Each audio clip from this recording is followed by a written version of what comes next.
dins del projecte de reclams i jo estic en el punt d'observar el declive que hi ha en les tellines i en les xirles, així en el sud del Golf de València. El que estem realitzant és una sèrie de mostrejos per veure quina és l'abundància i la distribució que n'hi ha d'aquestes dues espècies.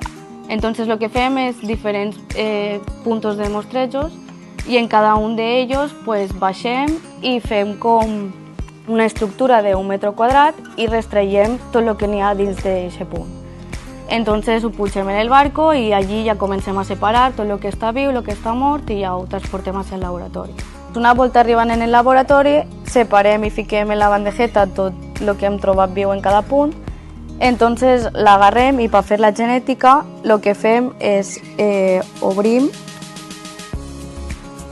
i agarrem un trosset del peu, que així se pot veure, agarrem un trosset de peu,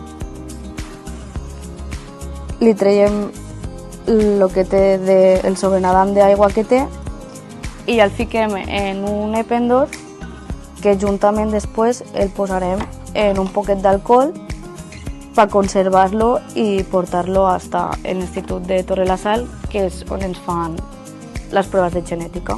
I allí ens diuen què tipus d'espècie és o si és l'espècie que nosaltres creiem o no creiem que sigui. Era molt abundant i ara pues, no es troba tan abundant o si la trobem abundant, el problema és el tamany que nosaltres antes trobàvem no és el mateix tamany que el que estem trobant a dia d'avui.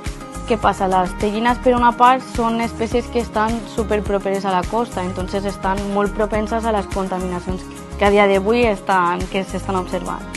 També altres factors poden ser el canvi climàtic, que seria l'augment de la temperatura i la salinitat. Entonces nosaltres el que estem fent és seguint, intentant observar com si està augmentant o està disminuint l'abundància i quina és la distribució d'aquestes espècies, si ha pogut variar o no ha pogut variar.